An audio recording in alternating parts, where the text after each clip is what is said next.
Bonjour, bonjour. Donc, en fait, le fait que je sois aujourd'hui le modérateur, ça n'était pas prévu au départ.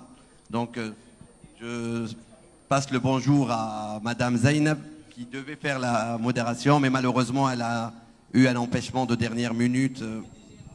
Pour des raisons, en tout cas médicales, elle n'a pas pu venir.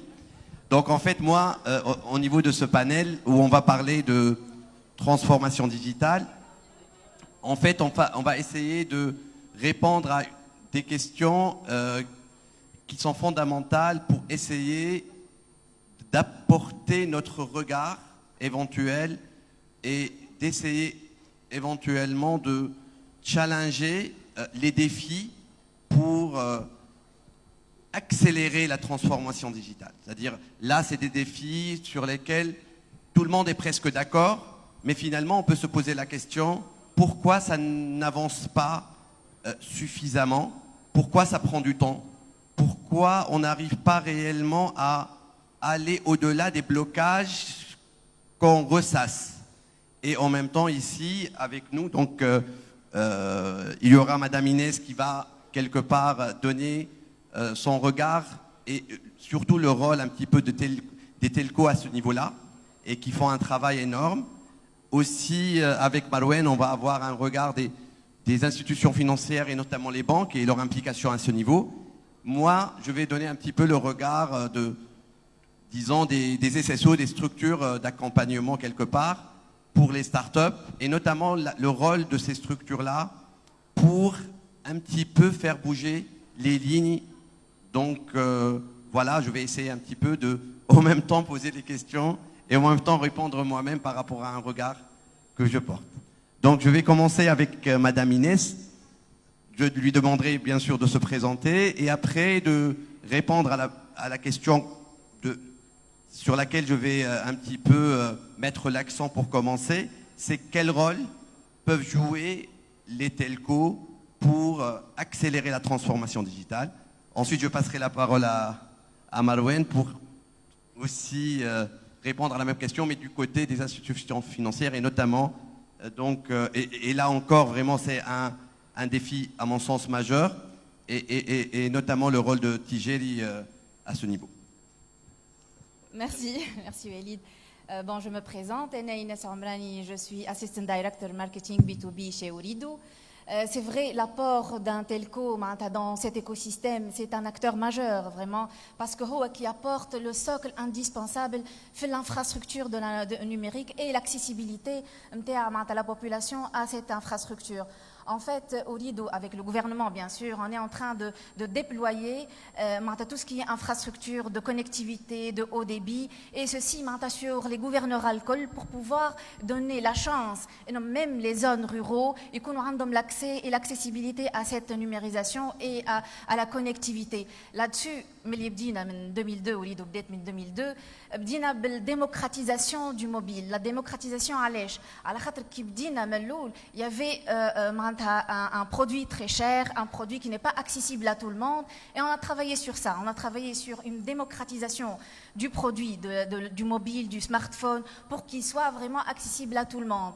Et en deuxième couche, on a travaillé sur tout ce qui est déploiement du très haut débit, que ce soit avec de la fibre, avec de la DSL, avec du très haut débit en termes de microwave, en termes de faisceau artésien. Et on a fait vraiment un taux de couverture de plus que 99% sur le territoire tunisien.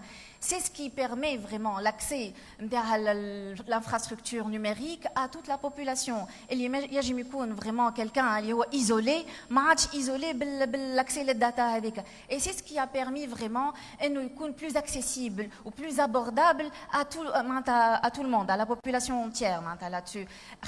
Sans la couche de la connectivité ou de l'accès à la data ou l'accès à la mobilité, ça aurait été très difficile. Donc la première couche d'infrastructure était indispensable et c'est vraiment le socle indispensable pour pouvoir parler de la digitalisation et pour pouvoir aller au-delà. La deuxième couche, c'est vraiment pour donner des offres et services qui sont accessibles, qui sont vraiment adaptés les besoins, que ce soit des entreprises ou du consommateur final, et pouvoir lui donner un produit qui est adapté à ses besoins et accessible en termes de prix. Les autres pays en Europe ou en Afrique, on a adapté notre offering et notre service les besoins, que ce soit en termes d'accessibilité ou de pricing ou de digitalisation. Notamment pour les produits cloud, là-dessus, pas uniquement le mobile qui doit être accessible, mais également tout ce qui est les solutions cloud, que ce soit en plateforme as a service, en SaaS, en software as a service. Ils aiment les petites structures ou les grandes structures peuvent vraiment avoir accès les services avec pas une licence très chère, mais ils peuvent vraiment à tout moment avoir, que ce soit des produits cloud ou des services managés ou de la cyber security, des solutions de sécurité, pour pouvoir se développer et pour pouvoir donner les projets internes et concrétiser les projets internes et donner le produit interne et la solution. Ils peuvent utiliser tout ce qui est les solutions cloud le data center de Ooredoo avec une certification de 27001 et avec la structure le virtual machine ou un software. Il n'a qu'à acheter des licences et ils les utilisent في البرودوي نتاعو et يكون plutôt dans la rentabilité نتاعو et dans le cœur de son métier, et il laisse tout ce qui est software, tout ce qui est outils géré au niveau de Ooredoo. Et ça, c'est vraiment un apport essentiel. Quelle entreprise petite ou la start-up ou une grande entreprise pourrait vraiment y aller avec son produit sur le marché et pourrait le commercialiser avec moindre coût. Merci beaucoup. Donc, je passe la parole à Marlène. Merci Walid, merci Inès pour en fait la richesse en fait de ce qu'on pourrait imaginer de rôle en fait des entreprises dans des secteurs assez vitaux pour soutenir l'écosystème digital qui reste vraiment un paramètre transversal à tous les secteurs. C'est-à-dire il n'y a pas une verticale qui s'appelle la verticale digitale, mais ce qu'on voudrait voir, c'est une transformation digitale dans une Tunisie qui crée, qui collabore entre secteurs, entre entreprises de différentes tailles, et où le digital prend forcément sa place, que ce soit dans la santé, que ce soit dans le bâtiment, dans le transport, dans les médias ou autres. Et donc le rôle de la banque dans ce sens, déjà, vient en fait de l'orientation nationale autour de l'inclusion financière et l'inclusion digitale. Et sur ce sujet-là, il ne faut pas oublier, quand on va transformer en fait les produits et les parcours clients, quand on voit dans des différents secteurs, il y a toujours cette étape qui est le paiement, qui vient en fait dans le parcours client, après le choix, après en fait tout ce qu'on peut imaginer comme étape de comparaison, de découverte, etc. Et qu'au moment de la souscription, c'est là en fait un des moments clés de l'expérience client où forcément il y a besoin d'avoir une prestation de service financière qui peut être instantanée, sécurisée, et qui permet en fait de garder ce gage de confiance très important au développement de ces cas d'usage. Et donc c'est dans ce sens en fait que l'orientation de digitalisation ou de transformation digitale est ancrée en fait au niveau des activités et de la stratégie de Attijari Bank. Depuis finalement le lancement d'une banque digitale en 2018, donc un compte qui a trouvé beaucoup de succès chez la population de jeunes et d'étudiants, une offre bancaire unique sur le marché, 100% gratuite, sans frais de tenue de compte, qui est vraiment dans une logique mobile first et mobile only en fait, et que ça a permis finalement en fait à ce segment en fait de clientèle de trouver ses attentes dans cette offre bancaire. Ceci a été multiplié par les différentes interactions qu'on a eu à avoir aussi avec les startups, notamment sur la question de mobile payment avec la startup Cowen en fait à travers son produit Floussi, et dont hier en fait ou même avant-hier on a été dans le lancement en fait du switch national avec donc sous l'égide de la BCT et de la SMT. Ces services-là permettent finalement en fait de fournir une infrastructure de paiement et de services financiers qui permettrait à tous les secteurs confondus de pouvoir venir piocher en fait de ces offres de services et intégrer dans les expériences clients à imaginer, dans cette nouvelle offre de services et ces nouveaux en fait, produits digitaux qu'on pourrait développer. Donc le rôle de la banque, pour répondre à ta question, Walid, il est autour de sa transformation digitale elle-même, de développer sa proximité avec ses partenaires, de s'ouvrir aux startups, mais aussi de pouvoir être une locomotive dans la digitalisation de plusieurs activités. Je cite en tant qu'exemple la signature électronique, par exemple, qui est un sujet super important pour développer la confiance numérique et digitaliser les services. Et donc à Tigeli, on a été la première banque à être établissement de paiement. Ceci nous a permis de digitaliser des processus comme l'entrée en relation, comme la souscription au crédit, qui permettent finalement de mettre en usage ces technologies et ces orientations qui restent néanmoins pas toujours très adaptées, et de faire finalement le plaidoyer auprès des instances afin de pousser l'adoption et afin de rassurer tout le monde de l'intérêt de ce que peut apporter la transformation digitale à l'économie de façon générale. Merci beaucoup, Marouane. Donc, moi, je vais me poser à moi-même la question en me demandant finalement, en fait, quel est le rôle des structures d'accompagnement par rapport à ça. Déjà, je commence par très rapidement me présenter. Moi, je suis Walid Arras, je suis cofondateur, récent cofondateur de TeamLink, une structure d'accompagnement aux startups axé sur la facilitation de l'accès au financement pour les startups et leur accompagnement pré- et post-investissement, et notamment en termes d'investment readiness. En fait, moi, ça fait une quinzaine d'années que je travaille sur l'accompagnement, que ce soit à travers l'accompagnement des PME et récemment avec l'éclosion de l'écosystème des startups. On se spécialise de plus en plus au niveau de l'accompagnement des startups. Donc, à mon sens, en tout cas, la responsabilité entre guillemets, ou le rôle des structures d'accompagnement au niveau de cette problématique, de cet axe-là qu'on appelle digitalisation, est fondamentale au niveau de la prise de conscience déjà des problématiques importantes qu'il faudrait mettre en place. Et là, je reviendrai vers le panel. En fait, la question qui a été posée tout à l'heure au niveau du panel précédent, je trouve que voilà, le rôle aujourd'hui des structures d'accompagnement en termes de Open Innovation Challenge et de comment aller vers les grandes entreprises, parce que c'est là aussi où les gros projets, c'est-à-dire une start-up en fait qui lance une solution, elle n'arrive pas vraiment à la sortir un petit peu des casiers entre guillemets. Ça va pas nécessairement aider la digitalisation. Par contre, si jamais on trouve des canaux pour aider réellement ces startups-là à aller chercher, que ce soit les grandes structures, et ce qui est en train d'être fait aujourd'hui avec les témoignages du panel précédent, mais aussi à travers des expériences qui ont été menées dans d'autres cadres, notamment par exemple en 2019, nous avons accompagné en partenariat avec dans le cadre de TDS, une startup qui a été vraiment créé, Unfrauded, qui a été créé dans le cadre du TDS 2019.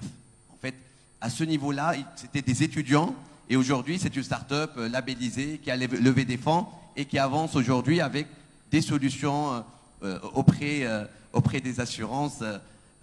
Et là, c'est la star aussi qui a cru en elle dans un sens. Donc aujourd'hui, à mon sens, cette problématique de la prise de conscience des acteurs majeurs, elle est fondamentale. Qui dit acteurs majeurs, là, à côté de moi, il y a Walid, il y a Tigeli, mais aussi, et là, je ne peux pas ne pas citer les acteurs publics, parce que c'est là aussi où le bas blesse, et c'est là aussi il faut vraiment, vraiment travailler pour que les choses bougent, pour que les choses avancent. Et il y a réellement un certain nombre d'acteurs, je citerai par exemple Tunisia, qui travaille aussi sur l'Open Innovation, et c'est magnifique.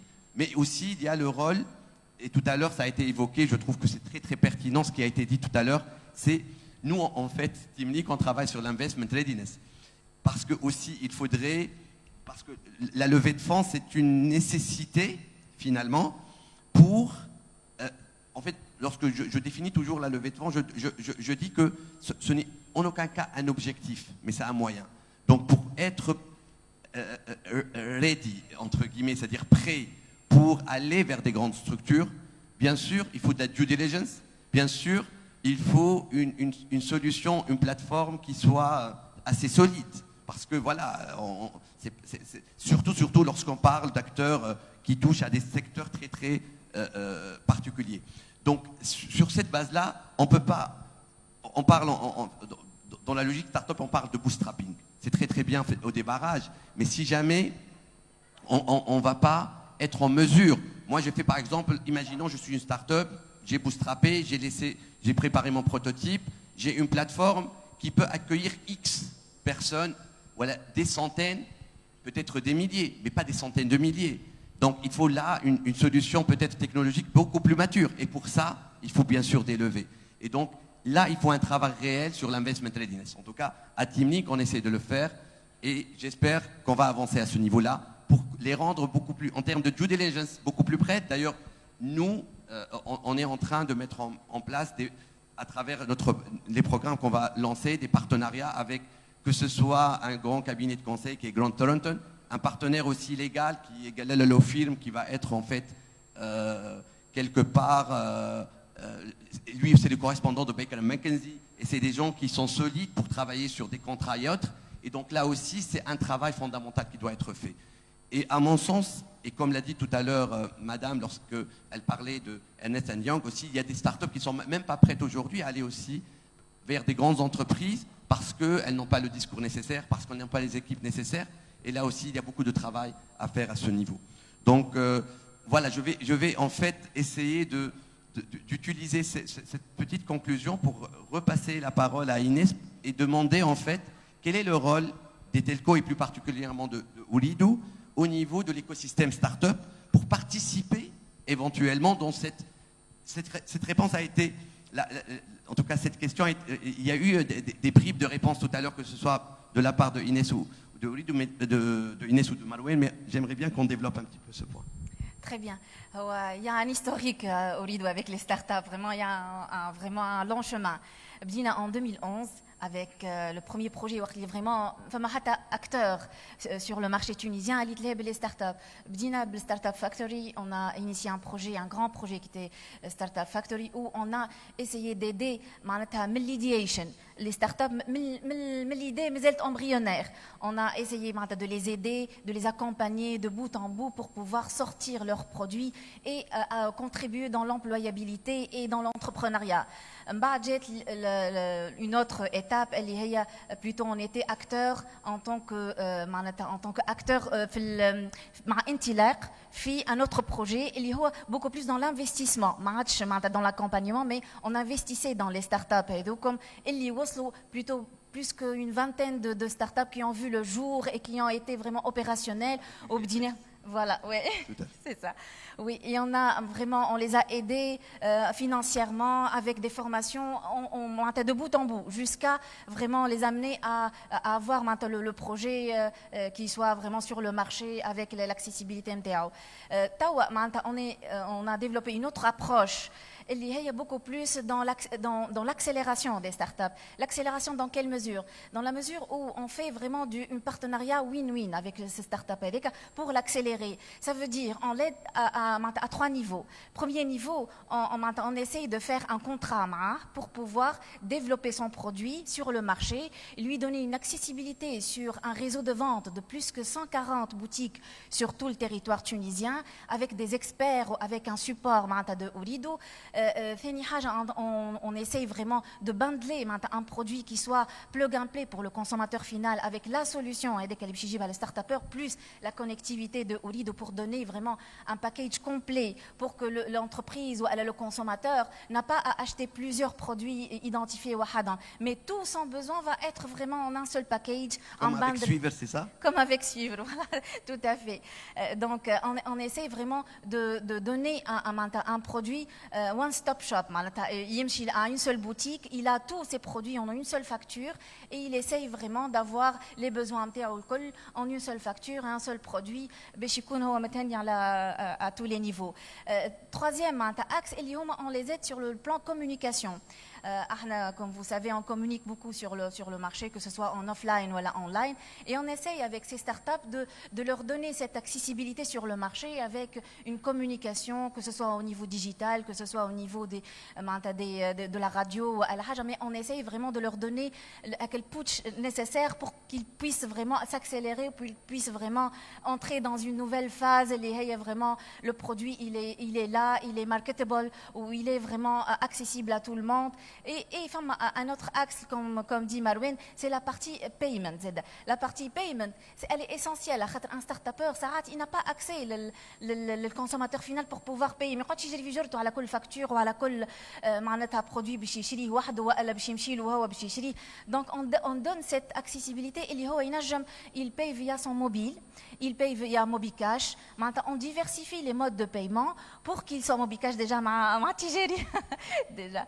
Donc on essaye vraiment de diversifier les modes de paiement باش هو يكون l'accès للconsommateur final très facile. وينجم هو معناتها il a un retour sur son investissement. معناتها ما يكونش يقعد يلوج هو على الباديبت نتاعو ولا يلوج كيفاش باش يخلص مع عند لي كليون، مي ينجم يشري من الفورفي نتاعو، ينجم يشري بالموبيكاش، ينجم يجي افيك توا شويه اخر باش تولي بالموبايل بايمنت باللي والات وكل شيء. دونك اون دون معناتها l'accès للبايمون فاسيل للكونسوماتور pour les startups. هذاك c'est essentiel pour eux pour la pérennité de leur projet et pour pouvoir vraiment avoir معناتها opinion sur eux، معناتها باش يكون directement معناتها il a accès le consommateur final. Merci beaucoup, c'est très très clair, c'est vraiment très édifiant. Je te repasse la balle, Marouane, pour parler un petit peu de l'expérience de Tijeri par rapport à l'écosystème startup. Et je sais que vous avez fait beaucoup de choses et vous faites encore beaucoup de choses.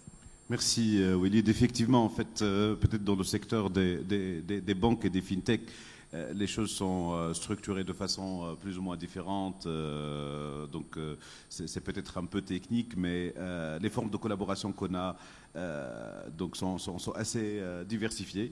Donc on peut imaginer, en fait, comme l'a dit Inès, la collaboration commerciale. C'est-à-dire, ça c'est le cas de startups plus ou moins matures qui viennent avec un produit, qui ont dépassé en fait l'étape de MVP, qui commencent à voir en fait leur product market fit et qu'ils sont dans une étape qu'on appelle en fait dans le monde des startups the chasm en fait. Et c'est ce fossé-là où il faut passer à l'échelle ou finalement rester dans un état d'early stage. Cette étape, elle est très très critique pour les startups. C'est-à-dire, il commence à voir son product market fit, il a besoin de plusieurs, en fait, d'un budget conséquent en termes de communication. Il a besoin d'une expertise commerciale qui n'est pas très facile à trouver et qui n'est pas très facile à développer rapidement. Et c'est là, en fait, un partenariat avec une entreprise qui a déjà sa clientèle déployée, ses canaux de distribution déjà en place, pourrait aider et l'entreprise à enrichir son offre de valeur, mais surtout la start-up à dépasser ce fossé et aussi tester son product market fit à une échelle plus large. Donc on a vécu ça forcément avec Suivre, effectivement, dans le cadre du pack Rizqi Shamel, un pack orienté pour les TPE, et on a vécu ça avec Juriduck, qui est aussi une start-up qui offre en fait une solution, voilà exactement, une solution d'accompagnement juridique et contractuel pour les entreprises et qui a été intégrée dans le pack donc Pro Business Solutions, un pack qu'on commercialise aux PME.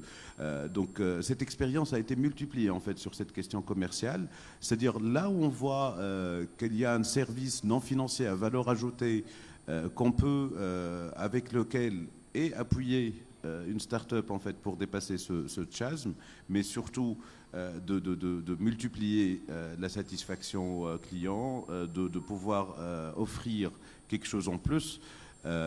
C'est des occasions en fait à ne pas rater pour des collaborations qui donnent un impact vraiment très fort et qui permettent finalement aussi à communiquer de façon collaborative avec la start-up. Donc ça, c'est la collaboration commerciale.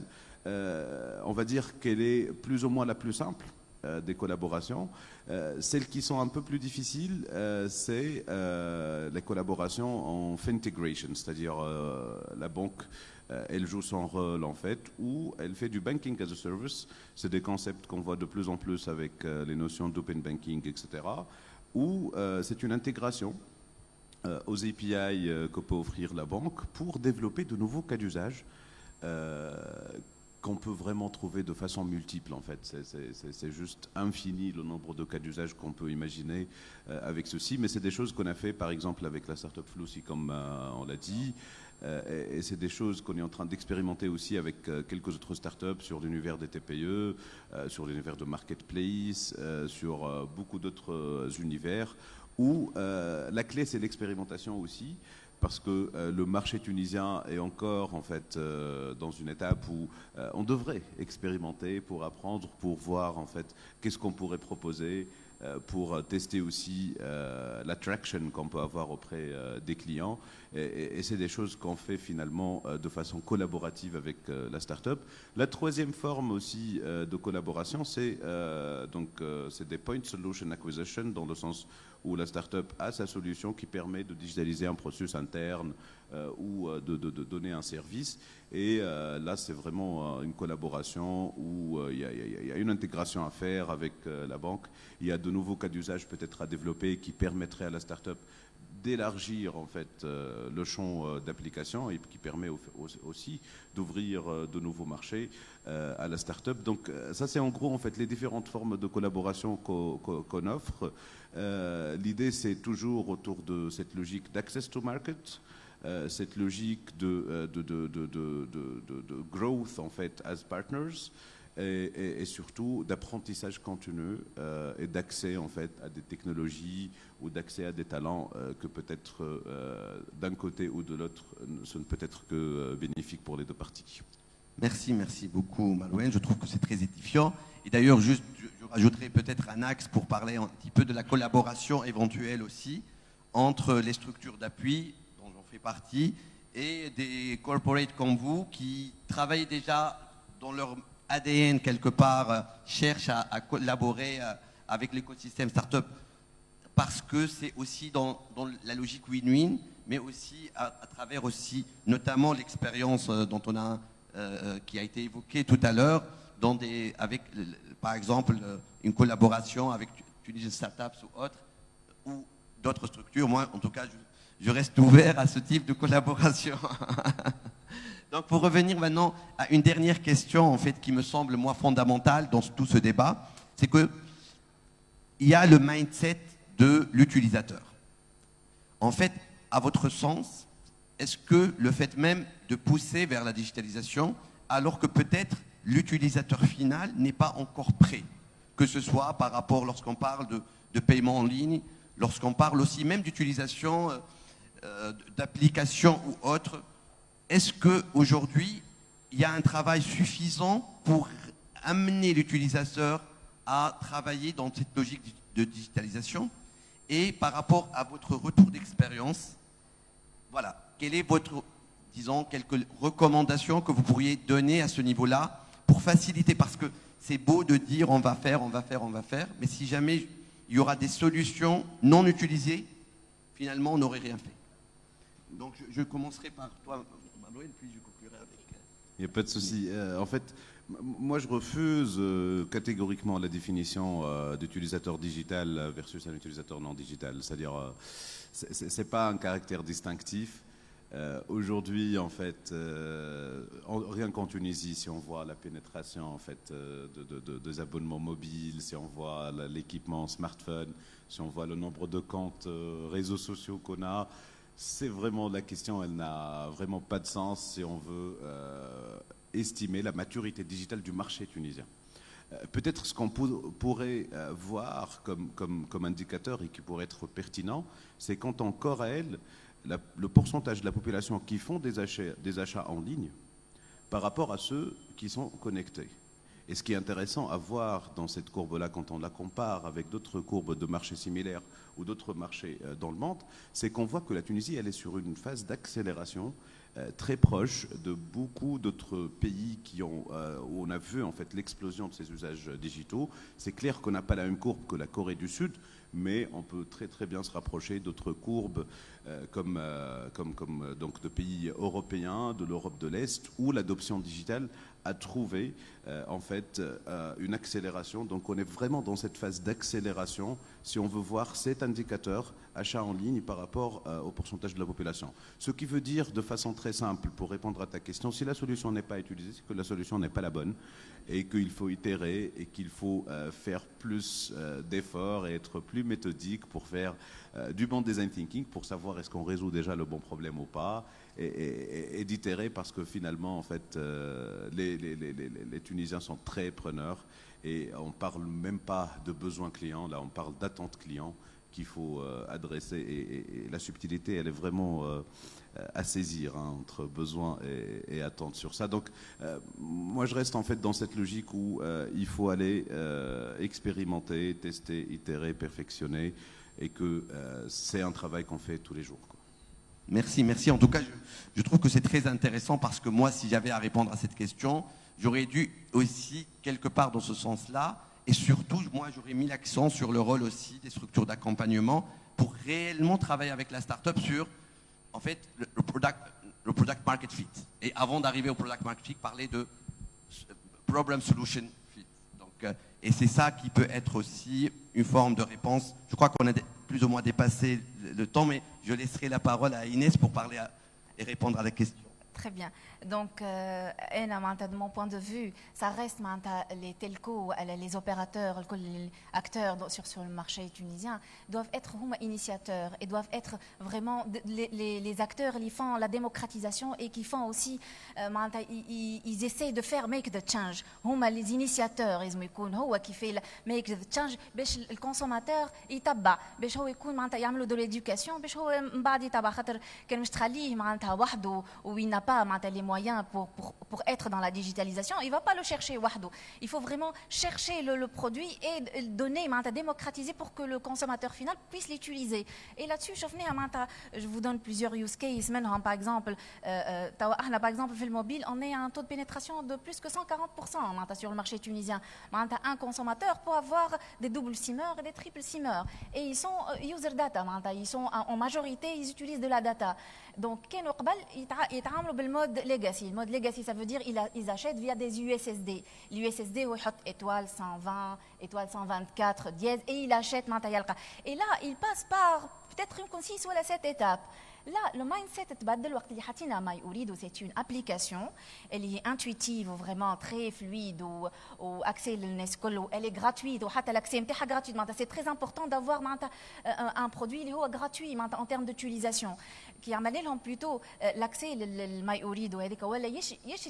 a diminué le nombre d'étapes en quelques secondes, en temps réel, le forfait le forfait où il peut consommer directement. C'est l'user experience dont on a parlé aussi. Donc la best user experience, l'accessibilité et aussi de permettre un produit pas cher, qui soit vraiment abordable les clients, pourrait vraiment make this change ou pourrait ramener les clients vers cette digitalisation et les rendre acteurs déjà fait la digitalisation. Il y a plusieurs expériences là-dessus vraiment qui doivent drainer le marché et vraiment upgrader ou notre hobby vers une qui le mobile payment qui باش تحل لا بارتي موبايل بيمنت اللي باش يكون عنده دي والات وينجم يلاشيت ان طون ريال في عوض معناتها باش يمشي ولا يعمل شيك ولا يمشي للبنك نتاعو باش يعمل ان فيغمون ولا حاجه سي دي فران هذوما الكل سي on facilite cette accessibilité ça va être معناتها la digitalisation va être vraiment ancrée في le comportement humain du Tunisien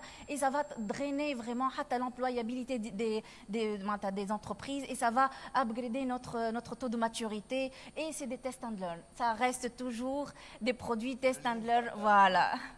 Ça reste comme ça, vraiment. Merci beaucoup. En tout cas, on va finir sur cette note positive. Donc, je remercie énormément Marouane et Inès. Et j'espère qu'on aura l'occasion d'en parler davantage sur ces sujets ô combien importants. Merci.